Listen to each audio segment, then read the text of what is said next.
नमस्कार मित्रांनो, स्वागत आहे तुमचं. तुम्ही आमच्या मागच्या बिग बॉसच्या व्हिडिओला खूपच भरघोसचा असा प्रतिसाद दिला, चांगला प्रतिसाद दिला, त्याच्याबद्दल धन्यवाद मित्रांनो. तर आज आम्ही एक व्हिडिओ घेऊन आलो आहे एक खास कोल्हापुरी माणसासाठी. आपला जो कंटेस्टंट आहे, जो बिग बॉसमध्ये गेलेला आहे, म्हणजे आपले DP भाऊ धनंजय पवार साहेब, त्यांच्याबद्दल आम्ही व्हिडिओ बनवणार आहे. त्यांच्या सक्सेस स्टोरीबद्दल सांगणार आहे.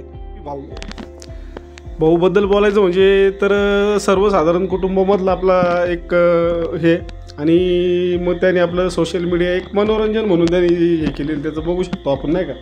तर त्यांनी पहिलं सांगितलं की मी आपलं एक मनोरंजन म्हणून व्हिडिओ टाकतो, की बाबा फक्त लोकांना हसवणे हाच माझा उद्देश.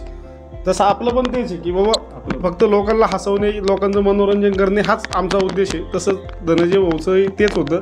आणि मग त्यांनी ते टिकटॉकपासून सुरुवात केली, किंवा ते कुठले म्युझिकल वगैरे ॲप वगैरे बरेच. त्याच्यानंतर मग टिकटॉक बंद झाल्यानंतर त्यांनी लॉकडाऊनच्या ह्याच्यामध्ये यूट्यूबला व्हिडिओ टाकायला सुरुवात केली, इंस्टाला व्हिडिओ याला. तर आत्ता भाऊचे जवळजवळ माझ्या हिशोबाने दोन्हीकडं जवळजवळ 1-1 मिलियन सबस्क्रायबर आणि फॉलोअर्स झालेले आहेत जवळजवळ. आणि सर्वसाधारण कुटुंबामधलं आहे एकदम. आणि नाही का म्हणजे आता बिझनेस, घरगुती बिझनेस आहे त्यांचं. आपलं शोरूम आहे, याचं फर्निचरचं शोरूम आहे. आणि बाकी माहिती तर आता काही भाऊ देतीलच. तर मित्रांनो, DP म्हणजे धनंजय पवार यांचा जन्म कोल्हापूर जिल्ह्यात झाला. तर कोल्हापूर जिल्ह्यातील एक इचलकरंजी एक गाव आहे छोटंसं, त्याच्यामध्ये त्यांचा जन्म झाला. त्याच्यानंतर एक अतिशय सामान्य कुटुंब होतं, ग्रामीण भागातील एक खेड्यापाड्यातलं एक सामान्य कुटुंब होतं. त्याच्यामधून मग ते उभारून आलेत. तर त्यांनी सुरुवात एक म्युझिकली ॲपमधून केली. म्युझिकली जो टिकटॉकच्या आधी एक ॲप होता, जसं तुम्ही सांगितलं, तिथून मग ते फेमस झाले थोडेफार. म्हणजे त्यांना एक हे भेटलं, पुश भेटला, त्यांना जरा आवडायला लागलं. नंतर त्यांनी टिकटॉकची वारा आले, टिकटॉकचं एक हवा आली. टिकटॉकमध्ये मग त्यांनी बरेचसे व्हिडिओ बनवले, पण काही चालले नाही व्हिडिओ त्यांना. म्हणजे एवढे म्हणावं असे चालले नाही, तर लोक आपले थोडे बघायचे. हां, जसे पण त्यांचा एक व्हिडिओ जो चालला तो म्हणजे आई आणि बायको गणपती जो येतोय त्याच्यामध्ये नाचतात आहे, तो व्हिडिओ चालला. म्हणजे मिलियन्समध्ये त्याला व्ह्यूज गेला. त्यांनी ते तिथून त्यांना ते कळलं की आता लोकांना काय पाहिजे ते असं आहे. म्हणजे त्यांना समजलं की लोकांना कुठलं कंटेंट पाहिजे, फॅमिली रिलेटेड कंटेंट, जे बरेचशा लोक त्या टायमाला बनवत नव्हते. आता बरेचसे लोक बनवायला लागलेत, पण त्या टायमाला कोणी बनवत नव्हते. त्या टायमाला एक फ्रेंडशिपवालं बनवायचे, लव्हवालं बनवायचे, एक गुन्हेगारीवालं बनवायचे, एक वेगवेगळ्या प्रकारचं होतं. पण फॅमिली रिलेटेड असं कोण काही बनवत नव्हतं.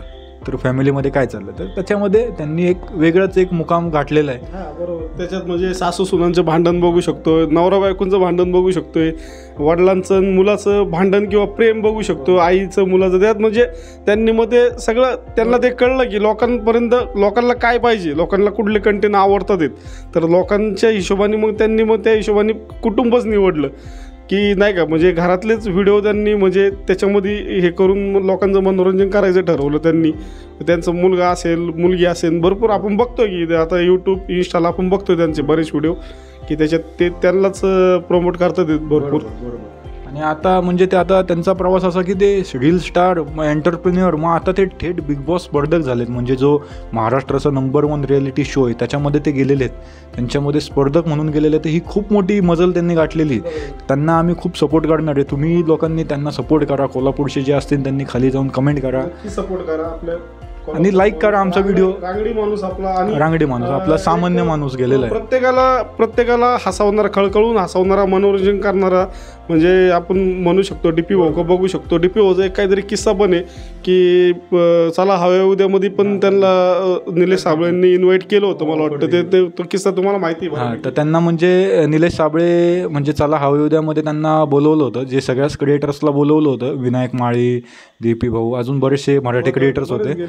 तर मग त्याच्यानंतर मग त्यांचा एक छोटेसे 2-3 एपिसोड झाले. नंतर मग धनंजय भाऊंना त्यांना फोन आला, जो निलेश साबळेचा जो PA आहे त्यांचा फोन आला की तुमच्या बरोबर आणि तुमच्या फॅमिलीसोबत एक आपल्याला शो करायचा आहे झी मराठीमध्ये, तुमचा एक काहीतरी भाग असणार आहे.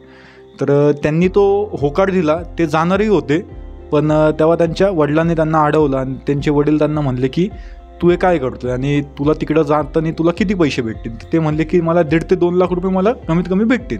तर म्हणले की तू ते 1.5 ते 2 लाख रुपये सोड आणि मी तुला अजून 50,000 रुपये जास्त देतो त्याच्यापेक्षा, आणि तू आपला जो बिझनेस आहे म्हणजे त्यांचा जो बिझनेस आहे सोसायटी फर्निचर त्याला पुढं वाढव. तर त्यांनी आता तसंच सोसायटी फर्निचरही वाढवलेलं आहे, त्यांचं स्वतःचं अमृतुल्य चालू केलेलं आहे, एक क्लोदिंग ब्रँडसुद्धा चालू केलेलं आहे, बरेचसे शोरूमही त्यांनी टाकले. आता काय अरे धनंजय पवारची आपण बघू शकतो की क्रेज इतकी झाली आहे तर लोक त्यांना भेटायचं म्हणून फर्निचर किंवा ते अमृतुल्यमध्ये जाऊन त्यांचं म्हणजे बिझनेसही ग्रो करतात ते लोक, नाही का. म्हणजे आपण म्हणू शकतो की तिथं जाऊन धनंजय पवारला भेटायचं म्हणून जाऊन तिथं हे करतात आहेत बरेचसे लोक. त्याच्यामुळे त्यांनी बिझनेस देखील बऱ्यापैकी भरपूर मोठं नेलं आहे, बिझनेसमध्ये भरपूर नाव आहे त्यांचं. आता ते बिग बॉसमध्ये आहेत, तर बिग बॉसमध्ये बऱ्याचशांना वाटत असेल की हे थोडेसे दबणारं व्यक्तिमत्व आहे का काय, तर नाही. हा त्यांचा गेम प्लॅन असू शकतो किंवा काय असू शकतं. तर हे पुढं येणार, ते वरती येणार आणि त्यांचं 100% पुढं मनोरंजनाची पर्वणी भेटणार आहे. सगळ्या प्रेक्षकांना जे दर्शक आहेत ना म्हणजे बिग बॉसचे सगळ्यांना मी सांगतो की 100% तुम्हाला मनोरंजनच भेटणार आहे धनंजय पवारकडनं, DP भाऊकडनं. 100% तुम्हाला तुम्ही बघू शकताय. बरोबर मित्रांनो. तर धन्यवाद मित्रांनो.